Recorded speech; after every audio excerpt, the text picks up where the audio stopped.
और सामने भी पुलिस प्रशासन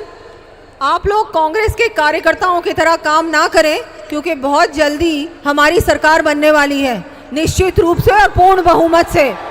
तो आप ये दादागिरी बंद करें और हमारे कार्यकर्ताओं को सभा में आने दें। अब मैं निवेदन करती हूँ हमारे केंद्रीय मंत्री गजेंद्र सिंह जी शेखावत साहब को कि आप पधारें और हम सभी को अपना मार्गदर्शन दें।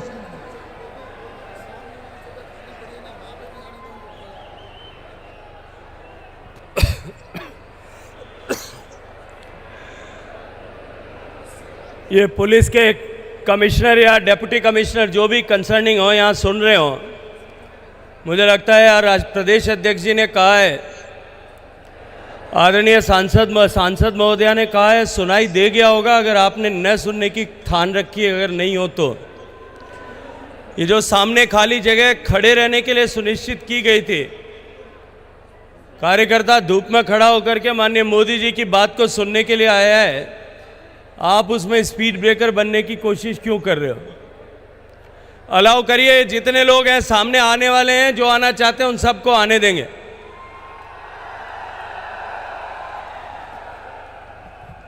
बोलो भारत माता की। भाई आज है हमारे नहीं समझ में आवे थे अड़ी मूर्ति बोलो जय, तो आप पुलिस वाला ने भी समझ में नहीं आवे। इस छोर से लेके उस छोर तक जयकार की आवाज आनी चाहिए और सारे हाथ ऊपर दिखाई देने चाहिए। पूरी ताकत के साथ में मुट्ठी भींच करके बोलिए भारत माता की, भारत माता की। बोलो तेजाजी महाराज की, बोलो रामसा पीर की। मंच पर उपस्थित भारतीय जनता पार्टी के आदरणीय प्रदेश अध्यक्ष सीपी जोशी साहब, मंच पर उपस्थित नेता प्रतिपक्ष आदरणीय राजेंद्र राठौड़ साहब, उपनेता प्रतिपक्ष आदरणीय डॉक्टर सतीश पूनिया जी, मंच पर उपस्थित सभी सम्मानित वरिष्ठ कार्यकर्तागण और लाखों की संख्या में राजस्थान के सुदूर कोने से, ढाणियों से, गांवों से, राजस्थान के हर एक बूथ से चल करके आए हुए मेरे सभी कार्यकर्ता बंधुओं बहनों, आप सबका मैं स्वागत करता हूं, अभिनंदन करता हूं। मित्रों, मैं आप सबका अभिनंदन इसलिए भी करना चाहता हूं कि आप सभी कार्यकर्ताओं ने राजस्थान में परिवर्तन के संकल्प को सुदृढ़ करने के उद्देश्य से भारतीय जनता पार्टी के प्रदेश अध्यक्ष आदरणीय सीपी जोशी जी के नेतृत्व में जो 4 कोनों से यात्राएं प्रारंभ की थी, उन यात्राओं को यशस्वी बनाने, सफल बनाने में भारी परिश्रम करके एक परिवर्तन के संकल्प की नई ऊर्जा का सूत्रपात इस प्रदेश में किया है। मित्रों, ये राजस्थान की नकारा निकम्मी सरकार, ये किसान विरोधी सरकार, ये महिला विरोधी सरकार, ये गरीब विरोधी सरकार, ये युवा विरोधी सरकार, ये ओबीसी विरोधी सरकार, ये दलित विरोधी सरकार और ये जनजातियों के, वनवासियों के विरोध में काम करने वाली सरकार, ये भ्रष्टाचारी सरकार, इस सरकार के को उखाड़ फेंकने के संकल्प को लेकर के भारतीय जनता पार्टी ने जो यात्रा की थी,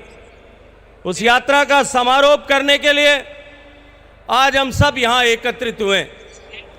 लेकिन मैं ये मानता हूँ कि यह समारोप का कार्यक्रम नहीं है। अभी तो माननीय नरेंद्र मोदी जी की पावन उपस्थिति से, उनके एक एक शब्द से निकली हुई ऊर्जा से इस परिवर्तन के संकल्प को और अधिक सुदृढ़ करके, इस विश्वास के साथ में, इस संकल्प के साथ में कि जब तक इस नकारा निकामी सरकार को उखाड़ करके न फेंक दें, तब तक न रुकेंगे, न थमेंगे, न थकेंगे, न झुकेंगे। भारतीय जनता पार्टी के कार्यकर्ता को एक नई ऊर्जा को लेकर के, एक नए संकल्प और विश्वास को लेकर के यहां से जाने के लिए आज का कार्यक्रम आयोजित किया गया। मित्रों, ये सरकार, क्योंकि चारों को दिशाओं में, राजस्थान में सब जगह पार्टी ने जो सौभाग्यपूर्ण अवसर दिया, पिछले इस लगभग 1 महीने के कालखंड में राजस्थान के सभी दिशाओं में जाने का सौभाग्य मिला है और राजस्थान के सभी जिलों में, हर एक विधानसभा क्षेत्र में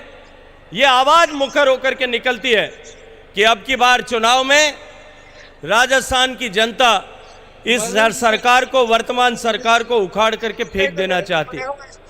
मित्रों, ये आवाज जो राजस्थान के जन जन के हृदय से निकल रही है,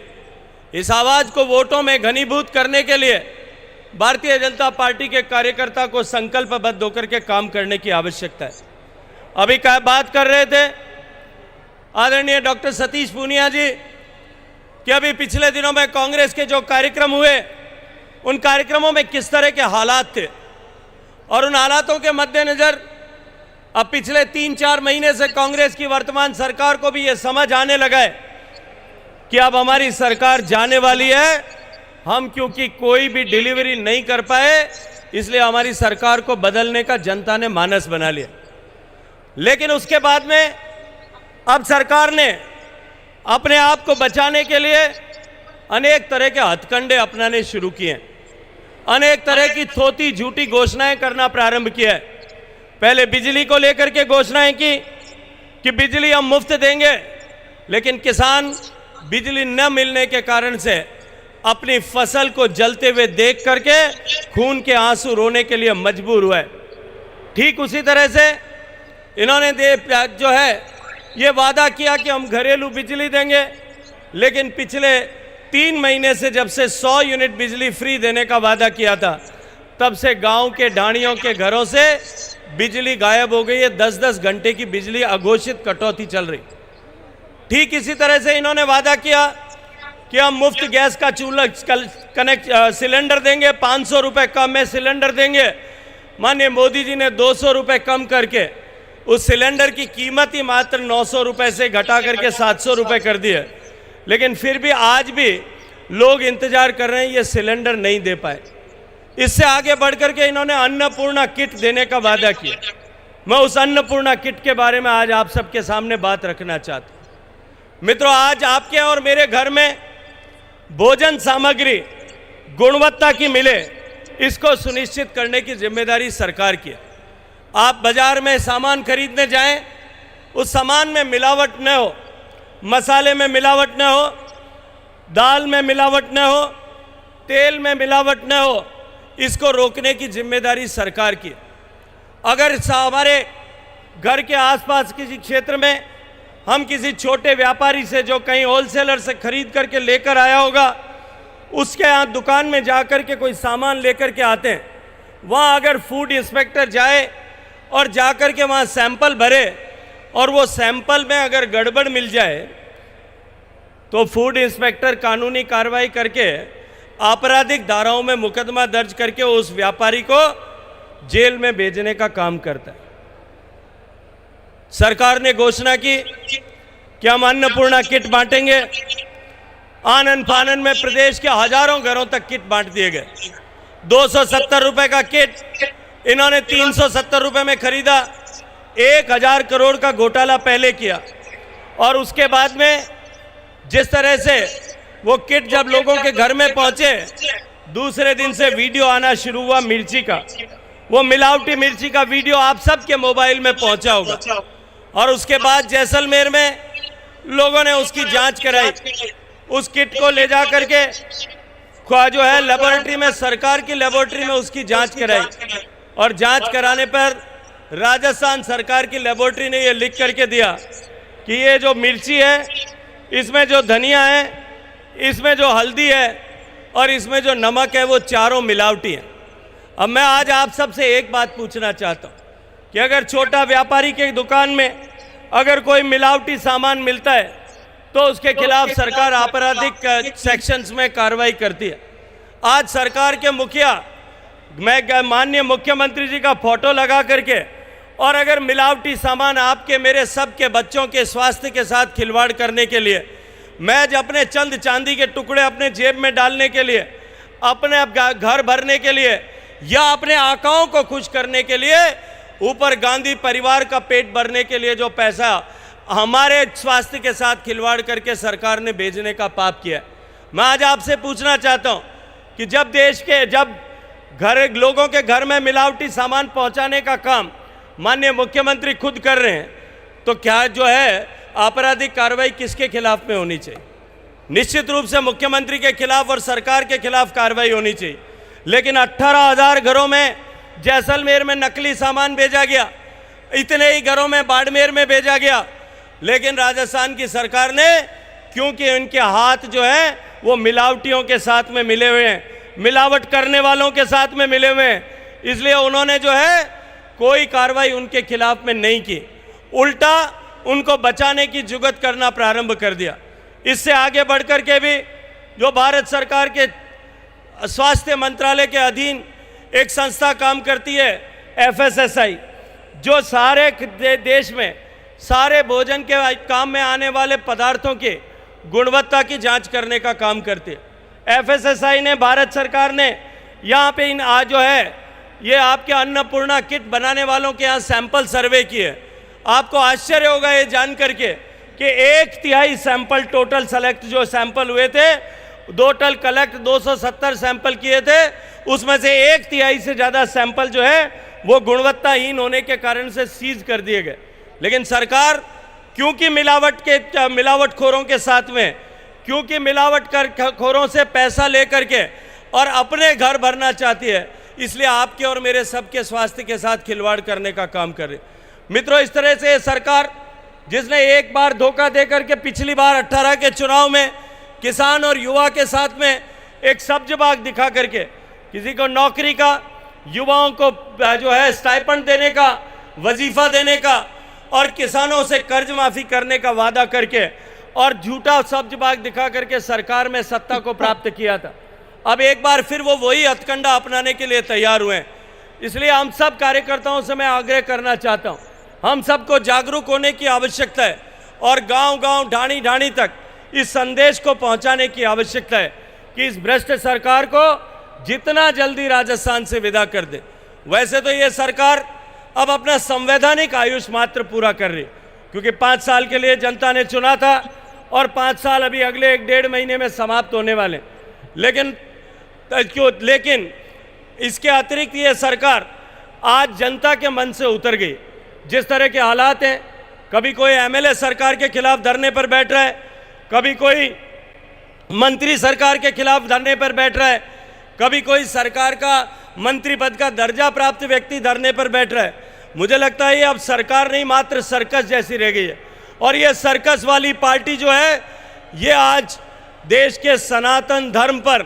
जिस सनातन को हजारों साल तक कोई नहीं मिटा पाया, आज उस सनातन सभ्यता और संस्कृति पर प्रहार करने का काम कर रही है। मित्रों, हम सब कहीं ना कहीं किसी न किसी रूप में जाति में बटे हुए हैं, लेकिन जैसा कवि ने कहा है